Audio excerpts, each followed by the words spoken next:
তোমরা হয়তো সকলেই জানো ফার্স্ট ফেজ কাউন্সেলিংয়ের রেজাল্ট WBSCVTর অফিসিয়াল ওয়েবসাইটে প্রকাশিত হয়ে গেছে। এর আগের ভিডিওতে আমি ফার্স্ট ফেজ সিট অ্যালটমেন্টের অফিসিয়াল নোটিশটি নিয়ে বিস্তারিতভাবে আলোচনা করেছি।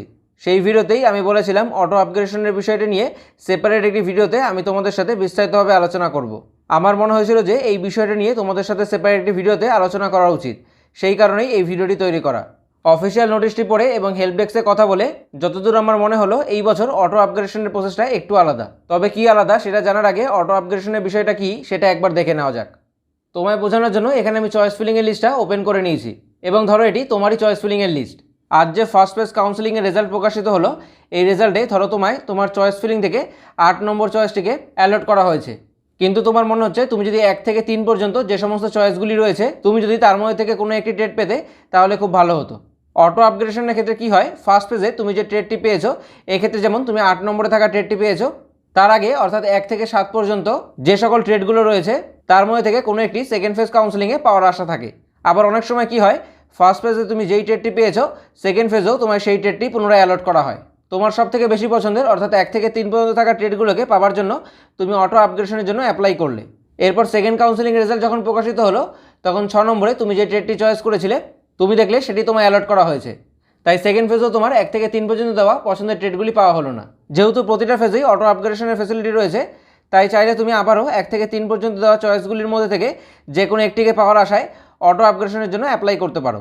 কিন্তু তুমি ভেবে দেখলে না, আমি আর অটো আপগ্রেডেশন করবো না, 6 নম্বরে দেওয়া যে ট্রেডটি আমায় সেকেন্ড ফেজে অ্যালট করা হয়েছে আমি সেই ট্রেডেই অ্যাডমিশন নেব। সেক্ষেত্রে তুমি অটো আপগ্রেডেশনের জন্য অ্যাপ্লাই না করে অ্যালটেড ট্রেডটিতে অ্যাডমিশন নিতে পারো।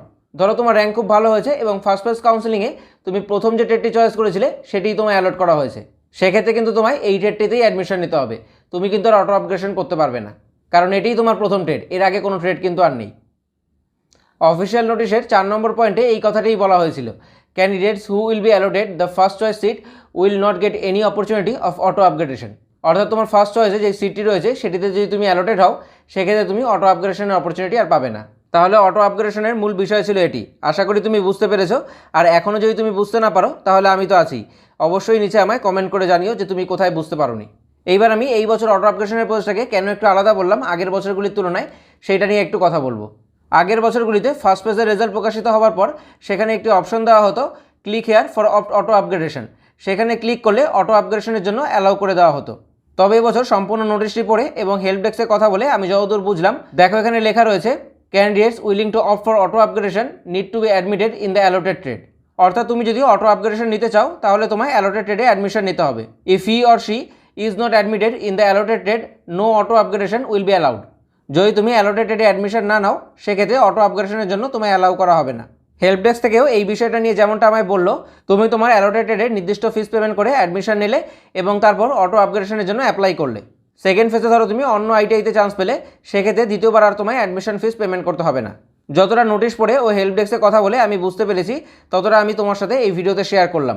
এরপর পেমেন্ট লিঙ্ক যখন কাল ওপেন হবে তখন আমরা এই বিষয়টা নিয়ে আরও বেশি কনফার্ম হতে পারবো এবং তখন তো সেই সংক্রান্ত ভিডিও আমি তোমাদের সাথে শেয়ার করবই।